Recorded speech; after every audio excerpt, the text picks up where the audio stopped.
Giving and taking feedback might just be the most important soft skill as an art director in the advertising world. It's how communication flourishes, how teams strengthen, how the very best top-notch creative gets made. But don't get confused, it's not easy. As an art director, you pour so much into your work. Countless hours problem solving, pixel pushing, redesigning, reformatting, reimagining, detail tweaking, until you're happy with your solution, your result. You present said result to your creative director or your client, and well, maybe they're not as pumped with it as you are. No, don't like that. That's it. Bruised ego, personal slight, crushed dreams, you're finished. Or maybe not. First up, we'll get to some keep in minds for you to have at your disposal so that you learn how to take feedback like a champ. Building a tougher skin, building your ability to stretch your ideas further, and building a stronger foundation to grow faster professionally. All while avoiding slowly growing gradual resentment to the feedback giver. They're not out to get you, I promise. And then we'll flip sides to giving feedback. The bedside manner of a creative, if you will. How to provide and articulate direction in a way that will be accepted and appreciated by your colleagues, especially as you climb the ladder and inherit more feedback giving responsibilities. You know, the words that have enough weight to inspire or demoralize, and will greatly determine the overall morale of your team. Ready, set, let's get into it. Receiving critique and feedback can be some of the hardest things for fresh to the game ADs to grasp. It's easy to take it personally, to get defensive, to be highly attached to your ideas, to your design. It's easy to think you failed. You didn't. You brought your individual point of view to the assignment. And feedback is just opening up that project for further collaboration, welcoming more eyes and brains to the work to make it better. You may not always agree with it. You may not always like it. It may still hurt. Here's how to deal. Tip 1, you are not your work. Try not to take feedback personally. Strive each and every project to detach yourself just a little bit more from the work. Understanding that just because your idea gets killed or your creative has a slew of revisions doesn't mean that you're not good. Your work could have been great, but it just wasn't what your client or CD was looking for on this particular assignment. Or it just needed a few tweaks so that it could hit better on the ask and be more successful in market. Tip 2, listen over react. Not overreact, like don't overreact.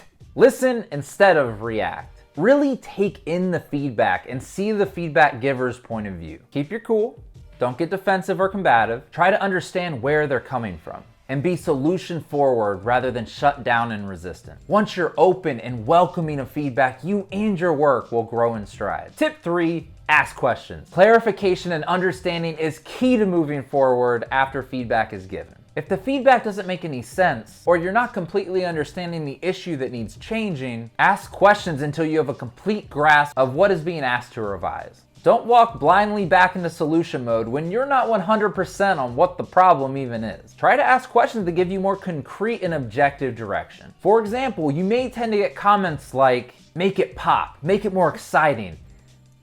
It's just not quite there. Great, no problem. When you say pop or excitement, what exactly are you referring to? Are you looking for a more eye-catching color palette, a bolder typeface, more attention-grabbing artwork? And when you say that it's not quite there, what do you think needs to be done to help it get there? Does the artwork need to be fine-tuned? Does the copy stray from the message that you're trying to get across? Push the dialogue, dig deeper, get on the same page. Tip 4, feel free to push back. Time for the push back once rule. If you feel strongly about the creative decisions that you made, or that you think the requested change could negatively affect the outcome of the project, feel free to push back. Justify why you made the choices you made. Give concrete reasons why the feedback may need a second look, why what is being asked may not be the right solve. You're an expert, and typically, if you can explain a strong and reasonable rationale, your CD or client can be convinced. Now, if you push back once and they're still not budging, you should concede, knowing you did your best as a brand partner. Ultimately, your client's the one that needs to be happy about the work, even if you believe that it should have gone in a different direction. Taking feedback is a skill in itself, and you should never be above receiving it, even as a more senior creative. I'm constantly calling people around the agency to nitpick my work. from CDs to junior level creatives, especially junior level creatives. That way you're leading by example, opening up the doors to communication, and showing firsthand a comfortability and openness to the world of critique and criticism. Seeing my bosses ask for my opinion as a young art director was instrumental in me growing in tough skin when my own work got reviewed. So hopefully you're thinking, ha, creative feedback, I can take it. But can you give it? As you grow in your role, more and more opportunities will present themselves for you to put forth creative feedback of your own. Here's another tip, rapid fire, to make sure you're a confidence constructor instead of a creative crusher. Tip 1, leave the ego behind. Do not approach the situation of giving feedback like your opinion is best, like you know better. You may be in a place professionally where your opinion carries some real weight, but ultimately you should try to make more collaborative decisions before changes get made. Empowerment over intimidation. To do that, ask instead of tell. Suggestions over solutions. What do you think about making the headline a little bolder so that it stands out more in the hierarchy of the piece? Sounds a lot better than make the headline bolder. Essentially, how you say it is just as important as what you say. Also, be open and accepting of pushback. Encourage it, and don't be stubborn. Don't be above taking back feedback if their explanation is sound. A good leader is one that gives their team decision-making power and ownability of their work. Tip 2, be clear. Be crystal in your explanation of what is not working. Explain why and be constructive. Pure opinion is not a good justification to kill an idea. I don't know. I just don't like it. Gives the artist nothing to learn from, nothing to act on. Gives them no room for rebuttal. Also, if your feedback is too indirect and soft, it can be hella confusing, even if you think you're being nice. And if it's too direct, well, don't be surprised if you get a little defensiveness back. The more clear and actionable your feedback is, the better your art director is set up to actually do something about it. Tip 3, give props to the positive. Feedback shouldn't just be a laundry list of things that need to be changed. Don't forget to verbalize the good. Describe what you like about the piece and what they're doing well. As creatives, we are really good at getting into our head. That's normal. Try to help them out of that headspace. Prime them to better take feedback by putting their piece's strengths on display. By simply pointing out the positives, you'll build some confidence, hopefully avoiding their brain from going to a place of, I suck, as soon as you start to critique their work. The hope is that your team never leaves a feedback sesh discouraged. It's harder to create good work that way. And lastly, tip 4,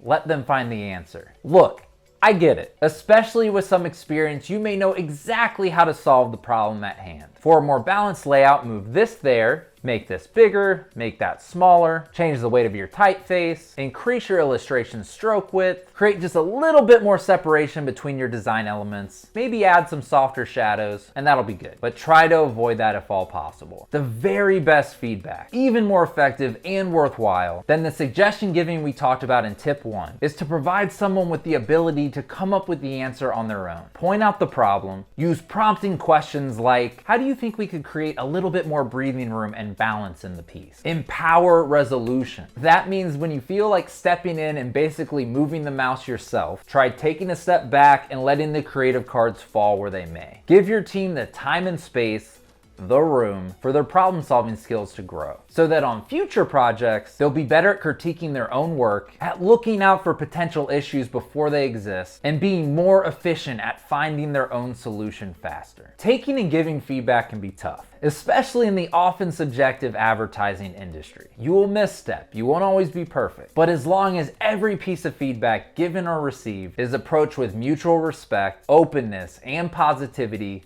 you can't go wrong. If you have feedback for this video, for this channel, for me, feel free to drop it in the comments below. I'm open to it. Throw the video a like if it was helpful, or if you want to help me out in YouTube's oh so mysterious algorithm. And my fellow creatives, I'll see you in the next one.